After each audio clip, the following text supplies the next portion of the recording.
Trophy ছাড়া এই উদ্বোধন বিপিএল এর বিদেশ থেকে আসছে, তাই সময় মতো না পাওয়ার অজুহাত।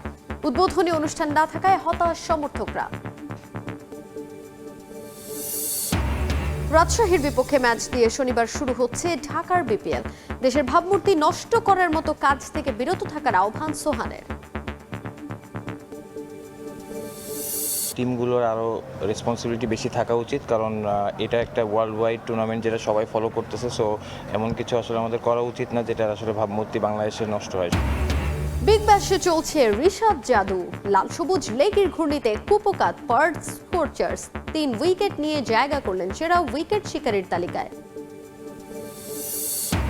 এবং বাংলাদেশ ফুটবল লিগে বিগ ম্যাচের উত্তাপ।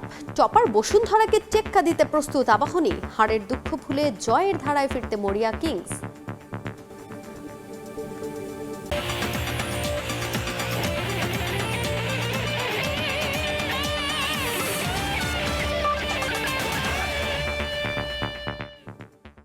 দুবাই থেকে প্রায় ৩.৫ লাখ টাকা খরচ করে বিপিএল এর নতুন ট্রফি আনছে বিসিবি, যে কারণে উদ্বোধনী অনুষ্ঠানে দেখা যায়নি শিরোপা, জানিয়েছেন বিসিবির মিডিয়া কমিটির চেয়ারম্যান আমজাদ হোসেন। নানা চ্যালেঞ্জে প্রথম দিনের জমজমাট ম্যাচে সন্তুষ্ট কর্তারা বলছেন, সব দিক দিয়ে স্বচ্ছ বিপিএল আয়োজনের সর্বোচ্চ চেষ্টা করা হচ্ছে। সমালোচনার মাঝে ভালো কাজের প্রচারণাও চান পরিচালকরা। চট্টগ্রামের আগের মালিকের বিপক্ষে কি ব্যবস্থা নেওয়া যায় সেই বিষয়টিও খতিয়ে দেখছে বিসিবির লিগ্যাল বিভাগ বলে জানান সহসভাপতি শাখাওয়াত হোসেন। সিলেট থেকে সহকর্মী তারেক হাসান শিমুলের আরও একটি রিপোর্ট। নানা ইস্যুতে সমালোচনার মাঝে যুক্ত হয়েছে এটাও। বিসিবি অবশ্য খোলাসা করেছে আসল ঘটনা। সবাইকে চমকে দিয়ে দুবাই থেকে ৩০ লাখ টাকাতে চোখ ধাঁধানো ট্রফি আনা হচ্ছে। আমরা যে ট্রফিটা অর্ডার করা হয়েছে ওইটা ডায়মন্ড স্টাডেড ট্রফি, তো $২৫,০০০ এটার ট্রফিটার কস্টিং একটু ডিলে হচ্ছে, বাট ইনশাল্লাহ ভেরি সুন চলে আসবে। আমার আশা করি যে ট্রফিটা দেখলে আপনাদের ভালো লাগবে। যে ট্রফিটা আগের ছিল এটা অনেক গতানুগতিক ট্রফি, ওইটা চেঞ্জ করে নতুন একটা ট্রফি আনা হয়েছে, but it was not up to the mark. সেজন্য চেঞ্জ করে আবার ট্রফি আনা হচ্ছে এবং খুব দ্রুত এই ট্রফিটা আমাদের হাতে আসবে, খুব কম সময়। আবার আমরা চেঞ্জও করতে চেয়েছি, আগের ট্রফি যদি থাকতো তাহলে আর কোনো এই কোশ্চেনটা আসতোই না। আমরা 2টা ট্রফি আনছি, একটা দিয়ে দেবো, একটা রাখবো বিসিবিতে। স্বল্প সময়ে আয়োজন করতে হয়েছে বিপিএল, যাচাই বাছাই করে ঠিক করতে হয়েছে 6 দল। গ্যারান্টি মানি, ফ্র্যাঞ্চাইজি ফি সবকিছুই নিয়েছে বিসিবি। তারপরও চট্টগ্রামকে নিয়ে বিপাকে পড়তে হয়েছে। এবারের আসরকে অন্য যে কোনো সময়ের তুলনায় স্বচ্ছ বিপিএল দাবি কর্তাদের। কোনো খেলা চলাকালীন সময়ে ইভেন কোনো প্রবলেম হয়, we will take over. Franchise fee নেওয়ার কথা নিয়েছি, আমাদের গ্যারান্টি নেওয়ার কথা নিয়েছি, আমাদের ওদের সিকিউরিটি ক্লিয়ারেন্স নেওয়ার কথা নিয়েছি। এখন তারা বলছে যে স্পন্সর তারা সেরকম পায়নি। এখন আমি কি তাকে স্পন্সরও জোগাড় করে দিব নাকি? আমরা কিন্তু ঠিক পথে আগাচ্ছি। যারা টেকেনি তারা চলে যাবে, এবং সামনের দিনগুলোতে যেই টিমগুলো আছে এরা অনেক ফাইন্যান্সিয়ালি স্টেবল, ভালো ক্রিকেট খেলতে চায়। আমি মনে করি আরও ভালো ক্রিকেট আপনারা দেখবেন। সবকিছু ভুলে মাঠে দর্শক এসেছে অনেক। দারুণ উইকেট প্রস্তুত করেছেন হেমিং। তার প্রমাণ পাওয়া গেছে প্রথম ম্যাচে। সিলেট টাইটান্সের 191 রান টপকে জয় পেয়েছে রাজশাহী। এই ধারাবাহিকতা পুরো আসর জুড়ে থাকবে বিশ্বাস এই বোর্ড কর্তার। সিলেটে, চিটাগংয়ে, তারপরে ঢাকায় গেছি, তো আমরা চাই যে অনেক এরকম উইকেট থাকুক। সো প্রথম ম্যাচের উইকেটে আমরা ভেরি হ্যাপি। আমরা চাই এরকমই উইকেট যাতে ফুল টুর্নামেন্ট আমরা রাখতে পারি। শেষ মুহূর্তে 4 কোটি টাকার টাইটেল স্পন্সরও পেয়েছে বিসিবি। সময়ের সাথে সবকিছু ঠিক পথে যাচ্ছে। চট্টগ্রাম ও ঢাকাতে আরো গোছানো বিপিএল উপহার দেওয়ার প্রত্যাশা বিসিবি পরিচালকের। ক্রিকেটটা এরকমই হওয়া উচিত। তারেক হাসান শিমুল, সময় সংবাদ, সিলেট। হাজারো বিতর্ক পাশ কাটিয়ে মাঠে গড়ালো বিপিএল এর 12তম আসর। বড় পরিসরে ছিল না কোনো উদ্বোধনী অনুষ্ঠান, তবে প্রথমবারের মতো ডে লাইট ফায়ারওয়ার্কস দেখে মুগ্ধ দর্শকরা। দ্বিতীয় ম্যাচের আগে কনসার্টেরও আয়োজন করে বিসিবি, তবে উদ্বোধনী ম্যাচ দেখতে এসে হতাশ সিলেট টাইটান্স সমর্থকরা। সিলেট থেকে নওশাদ আহমেদের ছবিতে অপু বণিকের রিপোর্ট। সিলেটের বোলিং লাইন এতটাই খারাপ যেটা আমরা সিলেটের কাছ থেকে কোনো প্রত্যাশা করছি না। মিরাজ ভাইয়ের ক্যাপ্টেন্সি এবং মিরাজ ভাইয়ের বোলিং আমাদের খুবই ভাবে হতাশ করেছে। ফিল্ডিংটা আমাদের ব্যর্থতা। তাছাড়া আমরা অবশ্যই কামব্যাক করবো। অলরাউন্ডার মঈন আলী যখন আসবে আমাদের টিমটা আরো শক্তিশালী আসবে। আমাদের প্রত্যাশা আছে নেক্সট টাইম সিলেট ভালো করবে ইনশাআল্লাহ। ফুল সাপোর্ট চাইছিলাম ভাই সিলেটের লাগি। সিলেট টাইটান্স যেভাবে রাজশাহীর কাছে হারলো, সেই হারা নিয়েই কিন্তু সিলেটের দর্শকদের মধ্যে একটি ক্ষোভ জন্মেছে। তবে তারা আশাবাদী পরবর্তী ম্যাচে সিলেট আবারও কামব্যাক করবে। সিলেট আন্তর্জাতিক ক্রিকেট স্টেডিয়াম থেকে অপু বণিক, সময় সংবাদ। এদিকে বড় জয়ের পরদিনই মাঠে নামছে রাজশাহী ওয়ারিয়র্স। প্রতিপক্ষ ঢাকা ক্যাপিটালস। নিজেদের প্রথম ম্যাচে দারুণ কিছু করতে চায় ঢাকা। সাইফ হাসানকে নিয়ে বড় স্বপ্ন দেখছেন অধিনায়ক মোহাম্মদ মিঠুন। পছন্দ মতো জায়গায় ব্যাটিং করবেন সাইফ। এছাড়া প্রথম ম্যাচ থেকেই থাকবেন IL T20 খেলে আসা তাসকিন আহমেদ, আর দ্বিতীয় ম্যাচে দলে যোগ দেবেন ইংলিশ তারকা অ্যালেক্স হেলস। সিলেটে ঢাকার প্রথম ম্যাচ শুরু দুপুর 1টায়।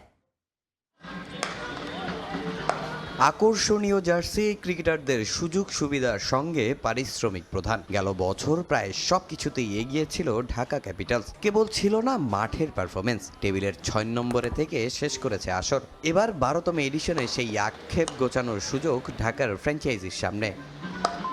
গেলবারের মতো এবারও দলের ফ্যাসিলিটিসে সন্তুষ্ট ক্রিকেটাররা। স্কোয়াড নিয়েও আশাবাদী অধিনায়ক। বড় স্বপ্ন সাইফ হাসানকে ঘিরে। স্বস্তির খবর, প্রথম ম্যাচ থেকেই পাবেন IL T20 শেষ করে আসা তাসকিন আহমেদকে। ন্যাশনাল টিমে যেটা আমরা দেখেছি, সাইফকে কিন্তু বিভিন্ন জায়গায় ইউজ করা হয়, বাট আমাদের ওই রকম কোনো প্ল্যান নেই। সাইফ আমাদের প্রায়োরিটি লিস্টে অনেক উপরে থাকবে, যেন ও ওর বেস্টটা দিতে পারে। ও যেখানে কমফোর্টেবল আমরা ওই অনুযায়ী ওকে ইউজ করব। প্রথম ম্যাচ থেকেই তাসকিন অ্যাভেলেবেল। আমাদের একদম ফার্স্ট ডে থেকেই আমাদের একদম প্রপার সেট আপ চলে আসছে। প্লেয়ারদের জন্য যা যা দরকার প্র্যাকটিসের জন্য সব কিছুই অ্যাভেলেবেল ছিল। ঢাকার প্রথম ম্যাচের প্রতিপক্ষ রাজশাহী ওয়ারিয়র্স। উদ্বোধনী ম্যাচই যারা পেয়েছে বিশাল জয়, তবে সেটা খুব একটা চিন্তার কারণ নয় ঢাকার। দেশি বিদেশি মিলিয়ে নিজেদের ভারসাম্যপূর্ণ দল মনে করছেন অধিনায়ক। যদিও মিথুন প্রথম ম্যাচে পাবেন না ইংলিশ তারকা অ্যালেক্স হেলসকে। বড় নাম বলতে আসলে কি বোঝায় সেটা আমি জানি না। আমি পার্সোনালি তো বুঝি যে আমার টিমে যেইটা প্রয়োজন সেটা অ্যাভেলেবেল আছে কিনা।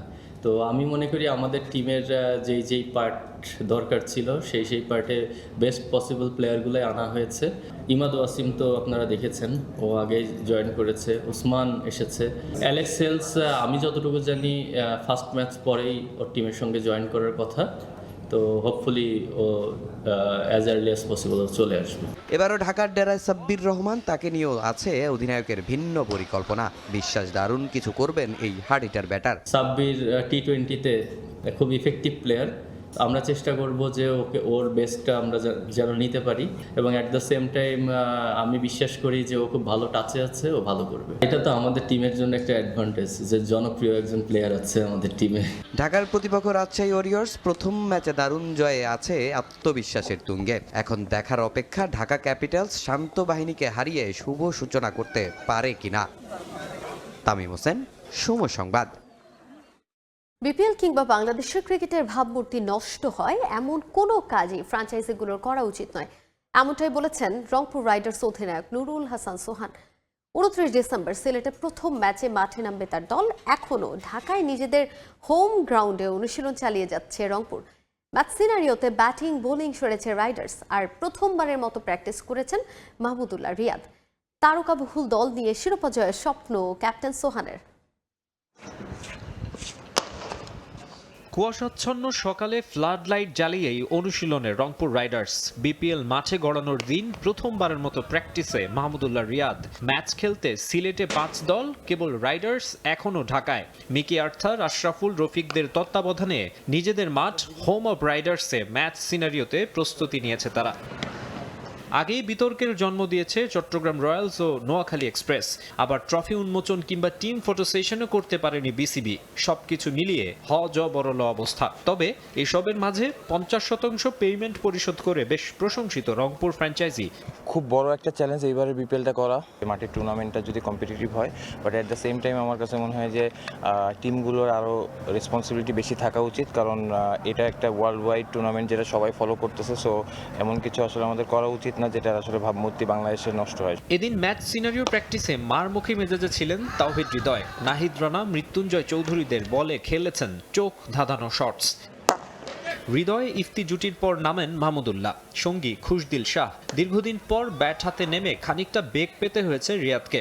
তবে ধীরে ধীরে কিছুটা গুছিয়ে নেন নিজেকে। ক্যারিয়ারের এই পর্যায়েও তার উপর আস্থা হারায়নি দল। রিয়াদ ভাই হচ্ছে চ্যাম্পিয়ন প্লেয়ার, আর সব থেকে বড় যে জিনিসটা আমার কাছে বললাম যে উনি প্র্যাকটিসে জয়েন করার পর কিন্তু টিমটাও উজ্জীবিত হয়েছে এবং লক্ষ্য যদি বলতে পারেন, আমার কাছে মনে হয় তার কাছে প্রতিটা ম্যাচই ভালো করা এবং টিম তার কাছে কি চাচ্ছে ওই কন্ট্রিবিউশন করাটা এবং ওনার যে ডেডিকেশন লেভেল, এটা নিয়ে আসলে কোনো ডাউট থাকার কথা না। তো আমার কাছে মনে হয় উনি ওনার সেরাটা দেওয়ার চেষ্টা করবে। সবশেষে জুটি বাঁধেন নুরুল হাসান সোহান ও লিটন দাস। টি-20 বিশ্বকাপের আগে অধিনায়ক লিটনকে ফর্মে দেখতে চাইবেন সবাই, কিন্তু এদিন কিছুটা নড়বড়ে এলকেডি। আউট হয়েছেন বেশ কয়েকবার, পরে অবশ্য খোলস ছেড়ে বের হয়েছেন। বিশ্বকাপের আগে বিপিএল হওয়ায় বাড়তি মনোযোগ রাইডার্স অধিনায়ক সোহানের।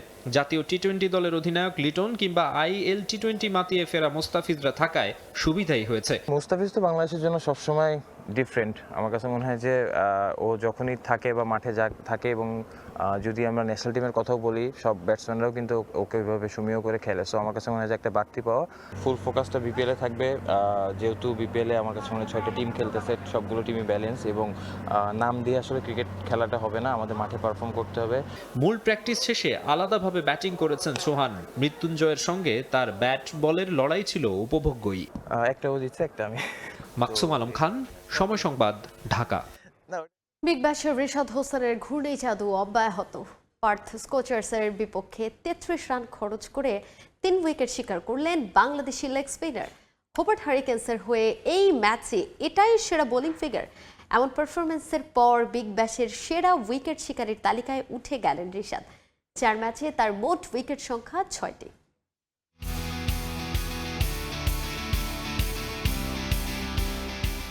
বিপিএল এর পর্দা ওঠায় ব্যস্ততা বেড়েছে বাংলাদেশি ক্রিকেট প্রেমীদের। তবে শুক্রবারে শুধু সিলেট নয়, টাইগার ভক্তদের আগ্রহে ছিল অস্ট্রেলিয়ার পার্থ। কারণটা রিশাদ হোসেন, বিগ ব্যাশে বাংলাদেশের একমাত্র প্রতিনিধি। নিজের চতুর্থ ম্যাচেও আপন রঙে রঙিন এই টাইগার লেগ স্পিনার। পার্থ স্কোচার্সের বিপক্ষে দলের সেরা বোলার রিশাদ। পাওয়ার প্লেতেই রিশাদকে বোলিংয়ে আনেন হারিকেন্স অধিনায়ক নাথান এলিস। ডট দিয়ে শুরু করলেও ফিন অ্যালেনের এক ছক্কায় ওই ওভারে উইকেটের দেখা পাননি রিশাদ। খরচ 9 রান। প্রথম স্পেল শেষ করতে 7ম ওভারে আবারও বোলিংয়ে রিশাদ। দ্বিতীয় বলেই ব্রেক থ্রো। ফুলার লেন্থের বলে টাইমিং করতে পারেননি কুপার কনলি। ক্রিস জর্ডান তালুবন্দি করলে দ্বিতীয় উইকেট হারায় পার্থ। 2 ওভার ব্যবধানে নিজের তৃতীয় ওভার করতে আসেন রিশাদ। প্রথম বলে রান নিতে ব্যর্থ অ্যারন হার্ডি, পরের বলেই আউট। প্যাডেল সুইপ করতে গিয়ে শর্ট ফাইন লেগে আউট এই অজি ব্যাটার। ওই ওভারে রিশাদের খরচ মাত্র 4। ইনিংসের 16তম ওভারে নিজের স্পেল শেষ করেন রিশাদ। তার করা প্রথম 2 বলে লরি ইভান্স নেন 8 রান। এরপর স্টক ডেলিভারিতে বাজিমাত। ডাউন দ্য উইকেট খেলতে গিয়ে স্ট্যাম্পিং ইভান্স 3 উইকেট নিয়ে নিজের স্পেল শেষ করেন রিশাদ হোসেন।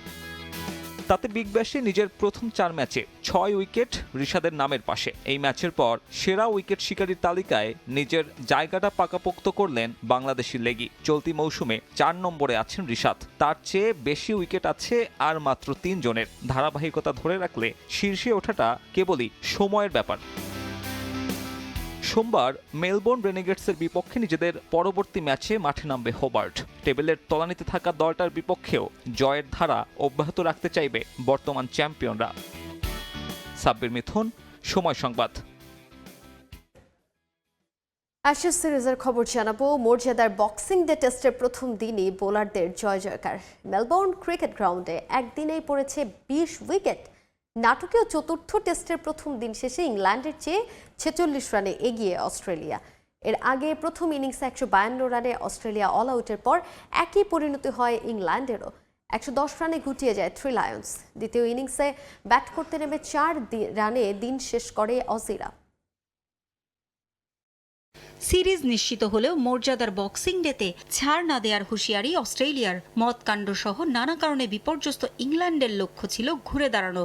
মেলবোর্ন ক্রিকেট গ্রাউন্ডে দুদলের হাই ভোল্টেজ অ্যাশেজ দেখার অপেক্ষায় কানায় কানায় পরিপূর্ণ হয়ে ওঠে গ্যালারি। টস হেরে শুরুতেই ব্যাটিংয়ে নেমে ইংল্যান্ড পেসারদের তোপের মুখে পড়ে অস্ট্রেলিয়া। দলীয় 27 রানে আউট হন ট্রাভিস হেড। গাস অ্যাটকিনসনের শিকার হন তিনি। ঘুরে দাঁড়ানোর আগেই ওয়েদারাল্ড ও লাবুশেনকে বিদায় করেন জশ টাং। টেস্টে লাবুশেন সবশেষ সেঞ্চুরির দেখা পেয়েছিলেন 37 ইনিংস আগে। মেলবোর্নে রেকর্ড 94,111 জন দর্শক। বড়দিনের ছুটিতে বক্সিং ডে টেস্টের উন্মাদনায় মেতে উঠতে কেউ কেউ তখন কেবল কফির কাপে চুমুক দিয়েছেন। ইংল্যান্ড বোলারদের তাণ্ডব বেশি সময় চোখে অন্ধকার দেখা শুরু হয় অজিদের। বিপদে হাল ধরতে পারেননি অধিনায়ক স্টিভ স্মিথও। লাঞ্চের আগে 4 উইকেট হারায় অজিরা। মিডল অর্ডারে নামা উসমান খাজা লাঞ্চের পর অ্যাটকিনসনের ফাঁদে ধরা দেওয়ার আগে করেন 29 রান, ছুঁয়ে ফেলেন 8,000 রানের মাইল ফলক। আশা জাগালেও মাত্র 20 রানে বেন স্টোকসের বলে আউট হন দুর্দান্ত ফর্মে থাকা অ্যালেক্স ক্যারি। 91 রানে 6 উইকেট হারানো অজিরা সপ্তম উইকেটে ঘুরে দাঁড়ানোর আভাস দিয়েছিল। তবে 17 রানে গ্রিনকে থামিয়ে ব্রাইডন কার্স ভাঙেন এই জুটি। দলের হয়ে সর্বোচ্চ 35 রান করেন নেসার। ব্যাটারদের ব্যর্থতা 152 রানে অল আউট হয় অস্ট্রেলিয়া। ম্যাচ নয়, এ যেন সিনেমার গল্পকেও হার মানাবে অ্যাশেজের চতুর্থ টেস্টে। অজিদের অল্প রানে গুটিয়ে দেওয়ার পর বড় সংগ্রহের আশায় নামে ইংল্যান্ড। তবে ঘাসের উইকেটে পুরো সুবিধা লুফে নেন অস্ট্রেলিয়ার বোলাররা। নিয়মিত বিরতিতে উইকেট হারায় England. Jack Crawley, Ben Duckett, Jacob Bethell, Joe Root বড় নাম, তবে নামের সঙ্গে মিল নেই কাজের। ভয়াবহ ব্যাটিং বিপর্যয়ে পড়া ইংল্যান্ডকে টেনে তুলতে পারেননি কোনো ব্যাটার। দলের হয়ে হ্যারি ব্রুক করেন সর্বোচ্চ 41 রান। এছাড়া অধিনায়ক স্টোকস করেন 16 রান, আর তাতেই মাত্র 110 রানে গুটিয়ে যায় ইংল্যান্ড। মাইকেল নেসার 4টি ও স্কট বোল্যান্ড নেন 3 উইকেট। পেসারদের স্বর্গরাজ্যে একদিনেই নেই 20 উইকেট। সবশেষ এমন ঘটনা হয়েছিল 1951 সালে অ্যাডিলাইড ওভালে। সেই টেস্টে একদিনে পড়েছিল 22 উইকেট। ফলে প্রথম দিনেই দ্বিতীয় ইনিংসে ব্যাটিংয়ে নামে অস্ট্রেলিয়া। 4 রানে দিন শেষ করেছে তারা। প্রথম দিন শেষে 46 রানে এগিয়ে আছে অস্ট্রেলিয়া। পারভিন আক্তার, সময় সংবাদ। এবারে বাংলাদেশ ফুটবল লিগের খবর জানাবো। হাই ভোল্টেজ ম্যাচে বসুন্ধরা কিংসের আতিথ্য নেবে আবাহনী। শেষ ম্যাচে পুলিশের বিপক্ষে হারলেও এই ম্যাচে তার কোনো প্রভাব পড়বে না বিশ্বাস কিংসের ফুটবলারদের। আকাশী নীলদের হারিয়ে শীর্ষস্থান আরও মজবুত করার প্রত্যাশা তাদের। লিগে শীর্ষস্থানে থাকলেও আবাহনীকে সমীহ করেই মাঠে নামতে চায় বসুন্ধরা। এদিকে আসরের শুরুতে সেরা ছন্দ খুঁজে না পেলেও কিংসের বিপক্ষে জয় দিয়ে ফুটবলারদের আত্মবিশ্বাস ফেরার প্রত্যাশা আবাহনী কোচের। বসুন্ধরা কিংস আরেনায় ম্যাচটি শুরু হবে সন্ধ্যা 5:30টায়। মৌসুম ঘুরতেই চেনা রূপে ফিরেছে বসুন্ধরা কিংস। গত মৌসুমে লিগ শিরোপা হাতছাড়া হলেও ঘুরে দাঁড়ানোর প্রত্যয় নিয়ে নতুন মৌসুম শুরু করে তারা 5 জয়ে 16 পয়েন্ট নিয়ে টেবিলের শীর্ষে এখন কিংস। তবে প্রথম লেগে টানা জয়ে থাকা দলটি শেষ ম্যাচে হোঁচট খেয়েছে পুলিশের বিপক্ষে। সেই বাজে অভিজ্ঞতা সঙ্গী করেই মৌসুমের সবচেয়ে প্রতিদ্বন্দ্বিতাপূর্ণ ম্যাচে মাঠে নামতে যাচ্ছে কিংস। এবারের মৌসুমে প্রথমবারের মতো আবাহনীর প্রতিপক্ষ বসুন্ধরা। লিগের শেষ ম্যাচে ইতিবাচক ফল না আসলেও তা নিয়ে চিন্তিত নয় কিংস। পরবর্তী 2 ম্যাচে জয় নিয়ে লিগের শীর্ষস্থান আরও মজবুত করার প্রত্যাশা তাদের। আমরা সবগুলো ম্যাচে উইন করে আসতেছিলাম, বাট আপনার পুলিশ ম্যাচের সাথে বাই চান্স আমাদের হয়ে গেছে। সো এগুলো নিয়ে আমরা ওরকমই না করে আমরা সামনের দিক দিয়ে কাজ করতেছি। যেহেতু আমরা এখনও লিগ টপার, আমরা আসলে ওইখানের ম্যাচ হারার পরে আমরা আর ওরকম কোনো চিন্তা করছি না। আমাদের এখন সামনে আগায় যেতে হবে। শেষ ম্যাচে আশানুরূপ ফলাফল না আসলেও ঘরের মাঠে আবাহনীকে হারানোর আত্মবিশ্বাস কাজে লাগাতে চায় কিংস। তবে টেবিলের শীর্ষে থাকলেও আবাহনীকে সমীহ করছে বসুন্ধরা। আবাহনীকে আমরা সবসময় ভালো টিম করে এবং চ্যাম্পিয়ন দাবিদার এবং ভালো অপোনেন্ট হিসাবে আমরা সমীহ করি এবং এটাকে চ্যালেঞ্জই নিচ্ছি এবং বারবারই বলছি যে ভালো টিমের সাথে কিন্তু ভালো খেলা হয় এবং ভালো খেলা দেখার জন্যই দর্শক আসে। এদিকে এবারের মৌসুমে নিজেদের হারিয়ে খুঁজছে আবাহনী। লিগে 7 ম্যাচে মাত্র 2 জয় নিয়ে টেবিলের 5-এ আকাশী নীলরা। তাই শিরোপার রেসে টিকে থাকতে কিংসের বিপক্ষে ম্যাচ নিয়ে সতর্ক অবস্থানে মারুফুল হকের শিষ্যরা।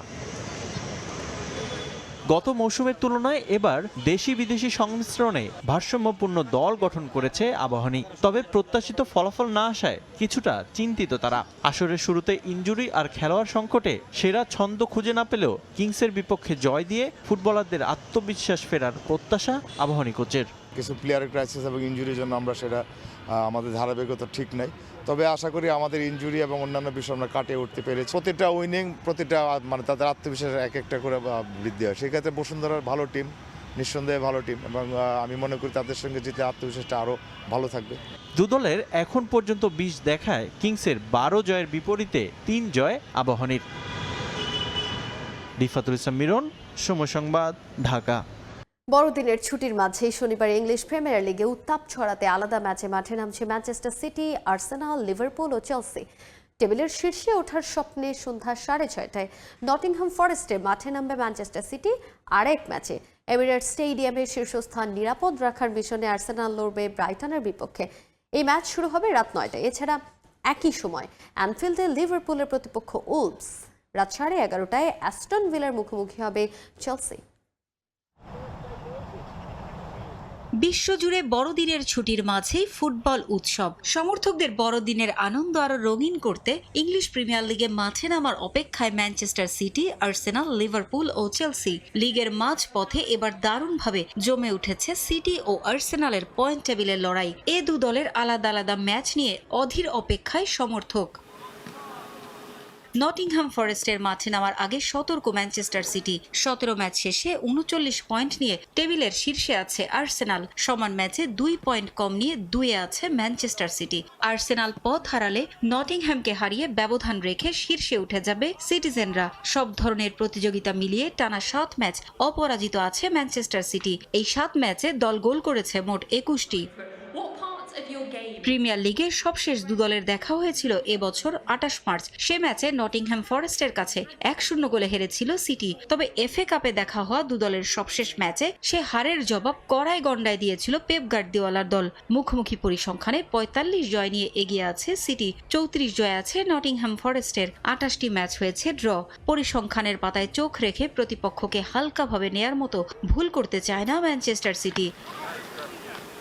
টেবিলের শীর্ষে ওঠার লক্ষ্যে বড় জয় চোখ তাদের। গুরুত্বপূর্ণ ম্যাচে গার্দিওলার সিটির মাঝ মাঠে থাকা প্রায় নিশ্চিত তেজারি রাইন্ডার্স, নিকো গঞ্জালেস ও বার্নার্দো সিলভার। Phil Foden, Haaland, Savinho, Rayan শেরকিদের একাদশে থাকার আভাসও দিয়েছেন কোচ। আফ্রিকান নেশনস কাপের কারণে খেলতে পারবেন না ওমর মারমুশ ও রায়ান আত নুরি। থাই ইনজুরি থেকে এ ম্যাচে ফিরছেন জন স্টোনস। ম্যানচেস্টার সিটি ম্যাচের কিছুক্ষণ পরেই শীর্ষস্থান মজবুতের মিশনে এমিরেটসে নামবে আর্সেনাল। এ যাত্রায় তাদের সামনে বাধা ব্রাইটন। বড়দিনের ছুটিতে যাওয়ার আগে শীর্ষস্থানে থাকলেও দুশ্চিন্তার ভাঁজ স্পষ্ট মিকেল আর্তেতার চোখে মুখে। কারণ 2022-23 ও 2023-24 মৌসুমে শীর্ষে থেকে বড়দিনের ছুটিতে গেলেও ছুটি কাটিয়ে লিগে ফিরে দুবারই রানার্স আপ হয়ে সন্তুষ্ট থাকতে হয়েছিল গানারদের। পরিসংখ্যানে চোখ রাখলে দেখা গেছে বড়দিনের ছুটির আগে শীর্ষে থাকলেও পরে আর কখনোই লিগ শিরোপা জেতা হয়নি আর্সেনালের। এবার কি কাটবে গানারদের সেই অভিশাপ? ব্রাইটন ম্যাচের আগে তাই সমর্থকদের মনে বড় ভয়। এবার হয়তো আর অতীতের ভুলের ফাঁদে পা দেবে না তারা। সবশেষ ইএফএল কাপের কোয়ার্টার ফাইনালে ক্রিস্টাল প্যালেস ম্যাচের একাদশ থেকে বেশ পরীক্ষা নিরীক্ষা করতে চান কোচ। দীর্ঘদিন পর এ ম্যাচ দিয়ে ফিরছেন গোলরক্ষক ডেভিড রেয়া। ইনজুরিতে নেই বেন হোয়াইট ও ক্রিশ্চিয়ান মস্কেরা। অ্যাঙ্কেল ইনজুরিতে খেলতে পারবেন না ম্যাক্স ডোম্যান। ফিট হয়ে উঠছেন গাব্রিয়েল মার্তিনেল্লি, তবে খেলতে পারবেন না কাই হাভার্টস। আর্তেতার একাদশে ফেরার সম্ভাবনা মার্টিন ওডেগার্ড, ডেকলান রাইস, বুকায়া সাকা ও ইয়োকেরেসের। দু দলের এখন পর্যন্ত 33 বারের সাক্ষাতে 18 জয় আছে আর্সেনালের। ব্রাইটন জিতেছে 8 ম্যাচ, 7টি ম্যাচ হয়েছে ড্র। আরেক ম্যাচে লিভারপুল খেলবে উলভসের বিপক্ষে। 17 ম্যাচে 29 পয়েন্ট নিয়ে টেবিলের 5-এ উঠে এসেছে অলরেড। সমান ম্যাচে এখন পর্যন্ত কোনো জয় পায়নি উলভস। 2 পয়েন্ট নিয়ে 20 দলের মধ্যে সবার নিচে অবস্থান তাদের। প্রতিপক্ষ দুর্বল হলেও কোনো ছাড় দিতে চান না আর্নে স্লট। কোচের সঙ্গে সম্পর্কের তিক্ততা কেটে গেলেও আফ্রিকান নেশনস কাপের কারণে খেলতে পারবেন না মোহাম্মদ সালাহ। এছাড়া আলেকজান্ডার ইসাকের পা ভেঙে যাওয়ায় মন ভালো নেই সমর্থকদের। তবে বাকিরা মুখে আছেন দলকে জিতিয়ে টেবিলে এগিয়ে নিতে। পারভিন আক্তার, সময় সংবাদ। 2026 বিশ্বকাপ জিতবেন ক্রিস্টিয়ানো রোনালদো। পর্তুগিজ মহাতারকাকে নিয়ে এমন ভবিষ্যৎবাণী করেছেন ফ্রান্সের সাবেক বিশ্বকাপ জয়ী তারকা ফ্রাঙ্ক লেবেউফ। 2026 বিশ্বকাপে পর্তুগালকেই ফেভারিট মানছেন সাবেক এই ফুটবলার। এদিকে কিলিয়ান এমবাপ্পে কখনোই জিদানের মতো জনপ্রিয় হতে পারবেন না বলেও মন্তব্য করেছেন ফ্রাঙ্ক লেবেউফ। বর্ণাঢ্য ক্যারিয়ারে একটা বিশ্বকাপের অভাব ছিল ক্রিস্টিয়ানো রোনালদোর। যদিও সম্প্রতি গণমাধ্যমে দেওয়া সাক্ষাৎকারে বিশ্বকাপ নিয়ে বিভিন্ন মন্তব্য করে খবরের শিরোনাম হয়েছেন পর্তুগিজ বরপুত্র। ফুটবলে তার লিগাসি বিশ্বকাপ জয়ের উপর নির্ভর করে না বলেও মন্তব্য করেছেন আল নাসর তারকা।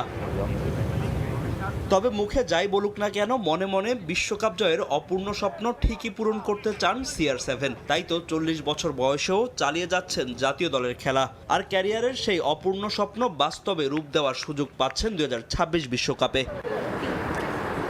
ক্যারিয়ারের সায়ান্নে এসে লিওনেল মেসি যেমন কাতারে বিশ্বকাপ জিতেছেন, ঠিক তেমনি যুক্তরাষ্ট্র, মেক্সিকো ও কানাডায় আয়োজিত হওয়া বিশ্বকাপের শিরোপা উঁচিয়ে ধরবেন রোনালদো। এমনটাই মনে করেন ফ্রান্সের 1998 বিশ্বকাপ জয়ী দলের সদস্য ফ্রাঙ্ক লেবউফ। আসন্ন বিশ্বকাপে পর্তুগালকেই ফেভারিট মানছেন সাবেক এই ফুটবলার। বিশ্বকাপ জয় একজন ফুটবলারের ক্যারিয়ারের পার্থক্য গড়ে দেয়। রোনালদো দুর্দান্ত ফুটবলার, তার ক্যারিয়ারে একটা বিশ্বকাপ প্রয়োজন। বিষয়টা এমন যে 2022 বিশ্বকাপ মেসির জন্য উৎসর্গ করা হয়েছিল। আমি সত্যি আশা করি 2026 সালের বিশ্বকাপ রোনালদোর জন্য উৎসর্গ করা হবে। পর্তুগাল দলটা এবার অসাধারণ। আমি আশা করি এবার তাদের বিশ্বকাপ জয়ের সক্ষমতা আছে। এদিকে জিনেদিন জিদানের সঙ্গে এখনই কিলিয়ান এমবাপ্পেকে তুলনা করতে চান না ফ্রান্সের সাবেক বিশ্বকাপ জয়ী তারকা ফ্রাঙ্ক লেবউফ। 2018 বিশ্বকাপে ফ্রান্সের শিরোপা জয়ের পেছনে অন্যতম অবদান রেখেছেন এমবাপ্পে। 2022 বিশ্বকাপেও দলকে নিয়ে যান ফাইনালে। লেস ব্লুদের হয়ে দ্বিতীয় সর্বোচ্চ গোল স্কোরারও তিনি। তবুও ফ্রান্সের সর্বকালের সেরার দৌড়ে এমবাপ্পেকে অনেক পেছনেই রাখেন ফ্রাঙ্ক লেবউফ। এমবাপ্পে কখনো জিদানের মতো জনপ্রিয় হতে পারবেন না বলেও মনে করেন তিনি। জিদান যেই উচ্চতায় আছে সেখানে এমবাপ্পে কখনোই যেতে পারবে না। জিদানের সঙ্গে তার তুলনা হয় না। জিজুর অসাধারণ সামর্থ্য আছে। 2006 সালের ঘটনার পরও তাকে সবাই ভালোবাসে। তবে এমবাপ্পের ব্যক্তিগত জীবন নিয়ে কিছু বিতর্ক আছে যা অনেকেই পছন্দ করে না।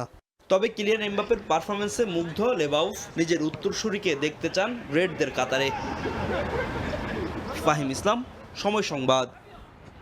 বড়দিনের ছুটি শেষে এবার শীতকালীন দল বদল নিয়ে হিসেব নিকেশ বসেছে ইউরোপিয়ান ক্লাবগুলো। নিয়মিত 2 সেন্টার ব্যাক ইনজুরিতে পড়ায় ডিফেন্স নিয়ে চিন্তায় আছে স্প্যানিশ ক্লাব বার্সেলোনা। গুঞ্জন উঠেছে ক্রিস্টাল প্যালেস থেকে মার্ক গুইকে দলে ফেরাতে চায় কাতালান ক্লাবটি। এদিকে মোহাম্মদ সালার বিকল্প হিসেবে পিএসজির ব্র্যাডলি বার্কোলাকে দলে টানতে চায় লিভারপুল। শীতকালীন দল বদলের গুঞ্জন নিয়ে থাকছে এবারের প্রতিবেদন। একের পর এক ইনজুরিতে কোণঠাসা ফুটবল ক্লাব বার্সেলোনা। লা লিগার শীর্ষস্থান ধরে রেখে বড়দিনের ছুটিতে গেলেও দুশ্চিন্তা কমেনি কাতালান ক্লাবটির।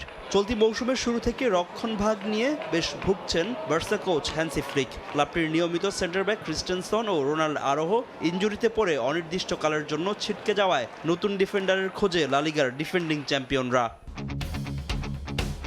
এরই মাঝে স্প্যানিশ চ্যাম্পিয়নদের চিন্তা ভাবনায় আছে ক্রিস্টাল প্যালেসের ডিফেন্ডার মার্ক গুইকে নিয়ে। এরই মধ্যে এই ফুটবলারের এজেন্টের সঙ্গে আলোচনা করেছে বার্সা কর্তৃপক্ষ। শীতকালীন দল বদলে তাকে দলে ফেরাতে চায় তারা। চলতি মৌসুমে ক্রিস্টাল প্যালেসের সঙ্গে চুক্তি শেষ হবে মার্ক গুইর। এই ফুটবলারকে না পেলে বিকল্প ভাবনাও আছে বার্সার। আর্জেন্টিনার অভিজ্ঞ ডিফেন্ডার ওতামেন্দির ওপর নজর আছে ক্লাবটির। এই মুহূর্তে পর্তুগিজ ক্লাব বেনফিকার হয়ে খেলছেন বিশ্বকাপ জয়ী এই তারকা। এছাড়া গুঞ্জন আছে বার্সা দলে ফেরাতে পারেন কাদিজের হুয়ান ফোয়েত ও বোর্নমাউথের মার্কোস সেন্সিওকে। এদিকে শীতকালীন দল বদলে কবি মেইনোর ইউনাইটেড ছাড়ার কথা থাকলেও শেষ পর্যন্ত রেড ডেভিলদের সঙ্গেই থাকছেন এই মিডফিল্ডার, যা নিশ্চিত করেছে ক্লাবটির কোচ রুবেন অ্যামোরিম। এদিকে আরবি লাইপজিগ থেকে 19 বছর বয়সী আইভরি কোস্টের উইঙ্গার ইয়ান ডোমাইডোকে দলে ফেরানোর পরিকল্পনা করছে রেড ডেভিল। লিভারপুলের সঙ্গে সম্পর্কটা ভালো যাচ্ছে না মোহাম্মদ সালার। দ্রুতই ক্লাব ছাড়তে পারেন মিশরের এই ফরওয়ার্ড। এরই মধ্যে তার বিকল্প খুঁজতে শুরু করে দিয়েছে অলরেড। তাদের ভাবনায় আছেন পিএসজির 23 বছর বয়সী উইঙ্গার ব্র্যাডলি বার্কোলা। এছাড়া ব্রেন্টফোর্ডের 24 বছর বয়সী ইগোর থিয়াগোর দিকেও নজর আছে ইপিএল এর ডিফেন্ডিং চ্যাম্পিয়নদের। ফাহিম ইসলাম, সময় সংবাদ।